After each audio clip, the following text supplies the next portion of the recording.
Welcome to Most Love Wrestling, the place where wrestling is most loved. So last night was Saturday night's main event, and because of the way that show was, I don't think that I'm going to run this video with the same format that I usually use. After all, it was just straight wrestling match after wrestling match. No promos, no appearances, no anything. But we're still going to talk about the event because there is always something to talk about. And then with what we got, I'll try to call out some MVPs of the show. But before we get into the show, do me a favor, put a like on this video, subscribe to my bullshit, and hit the notification bell. It helps with the algorithm. So if you like what we're doing and believe that the world deserves to bear witness, then this is how you can make it happen. Now this venue looks fucking sick. The tight entranceway, even the way it had the fans seated in the nosebleeds, and the podium was giving a vibe. And when I say that, I can't even describe what I mean, but it gave me this feeling of nostalgia, which is crazy because I wasn't even big enough to be watching wrestling at the times where Saturday night's main event was prominent. And bringing back Pat McAfee for the show, that was a genius idea. I wouldn't have seen it coming. I thought he was going to return on January 6th. Listen, there's only one way to put this. Wrestling commentary is just better and funner with Pat. The first match of the night, Sami Zayn versus Drew McIntyre. And Sami started hot and he is taking it to Drew until he is caught and launched across the announce table. And these two are trying to hit big move after big move. There wasn't too many spots. It was like an old school match. It was like a real struggle. The match ends when Sami Zayn is chasing Drew in and out of the ring and right into a Claymore. It was only one Claymore that was enough to keep Sami Zayn down for the 3. They showed a bunch of legends in the crowd throughout the night. The only one that made me pop, Jimmy Hart. Yeah, don't get me wrong, it's good to see Coco Beware and Greg the Hammer Valentine, but I didn't really care too much, I'll be honest. And I mean that with all due respect. They paid the way in it. Next is Io Sky versus Liv Morgan for the Women's World Championship. And Io Sky was on her ass from the word go. She's flipping and flying all over the place. You know that usual best in the world shit that she be doing. She hits these unique, sick looking variation of the triple Germans, where instead of rolling onto her feet and lifting you, she rolls over your back. So then you end up basically lifting yourself, you'd already be on your feet. There was this big knee too that made Liv see some colour. Now Io Sky is going through a finishing sequence and Liv gets her feet up for the over the moonsault. And this shit looked like it did knock all of the Mario coins out of Io for real. Liv plants her with Oblivion and retains her Women's World Championship. However, her celebration is cut short by Rhea Ripley. Not for a physical altercation, but just to let her know, don't forget I'm here, I'm still coming for you and my title. Now it's the World Heavyweight Championship on the line. A triple threat between Damian Priest, Finn Balor and Gunther. And I swear all of these matches are being fought like they're on a time limit. Well, they kind of are. And I don't think I've seen this before, but Bondage Taker does a crossbody old school. Gunther is looking to finish. He locks up Priest in a sleeper, and you know what they need to bring back? Remember when the referee used to lift up your arm 2 times, and on the third one, if it goes down, that's the end of the match? They should bring that back. I know they just wiggle the arm a little bit to see if you respond, which does make sense because that's what you do in a jiu-jitsu competition. That's what happens in MMA bouts. They just wiggle your hand a little bit to see if you're responding, and then they say, no, you're out, that's it, Dave. But this is wrestling. Let's do the dramatic 1, 2, 3 drops. Let's bring that back. After this, they are spamming and trading finishes until it's the ring general who breaks up Priest's pin by dragging him out by the hair, powerbombing him onto the steps, then powerbombing Finn too, stacking him for the 3. When Gunther was celebrating, I swear for some reason I just wanted John Cena's music to hit. Don't ask me why, it's just something I want to see. 2025 is around the corner. John Cena says he's coming back. It would have just been something that's pop worthy. But even if it wasn't Cena, I felt like it needed some legend to appear, especially given the event. That Goldberg would have even done great. There's even history there to justify it. Now I know Jesse Ventura's an old man, but wagwan for this jacket. Like I get it, it's Python, it's probably hella expensive, not something that I could afford to buy, but this jacket sucks. Let's be real, that shit is not fashionable. It's clear to me Jesse Ventura has no friends, no family, because they would have saw him leaving the house in that jacket and said, brother, take that off, man. You look like one idiot, brother. That being said, I was glad to see him having fun, man. It's always good to see the legends. Finally, it's time for my personal main event. Chelsea's fit is unique to say the least. I'll describe it as very self-absorbed.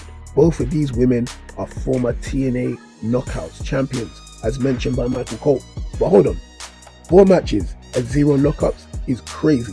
Not something you can be mad at though. That means they were scrapping. Piper Niven is up in this match like she's legal. She hits a black hole slam on Michin on the outside. Somehow Michin survives and even regains control after the break. She hits Eat Defeat on Chelsea.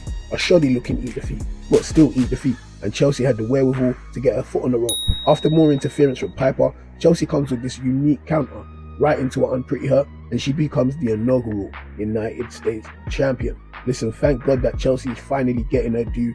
It sucks for me, a Yimdo, no cap. I didn't know whether to celebrate or be sad. It was a bittersweet ending. A part of me wanted Michin to win, but I also wanted Chelsea Green, and I knew this was her moment. I hope that eventually they put the title on her. Maybe it should even be Michin to dethrone her. After all, this makes them 1-1 in their rivalry. And now, the actual main event. Undisputed WWE Champion Cody Rhodes defending against Kevin Owens. And the rumours were true. Cody has been gifted the Winged Eagle Championship for one night only. You know, because it's Saturday night's main event, that's an old school show, so it's only fitting that we get an old school championship. And it's a welcome change. That championship is beautiful. Like, I'm in the minority. The current championship doesn't actually look that bad. It's kind of grown on me, but it still just lacks that championship image. Now, here is the first match of the night that's not immediately violent. Well, Cody was on violence, but Kevin said, "Nah, not today, mate," and exits the ring. At one point, Cody hits a suicide dive and is clutching at his ankle. That's him still feeling the effects of Chad Gable's ankle lock from 2 weeks ago. Kevin Owens hits Orton's backdrop on the announce table. He looks directly into the camera and he's saying, "Hey Randy," as the match gets deeper. These men murk not one, but 2 referees. Kevin introduces a chair to the match. Cody ducks it, hits a Cody cutter, then a crossroads onto the chair, disposes of the evidence, and retains his WWE Championship. Now, the commentary are trying to make out like Cody cheated. Well, he kind of did, but I do remember him specifying that there is no line he isn't ready to cross when he gets this match with Kevin Owens. So why are we surprised? I'm not surprised. So there it is, and still Cody Rhodes. And just look how much better this thing looks, man. Let me ask WWE something. Can we renormalize championships with detail?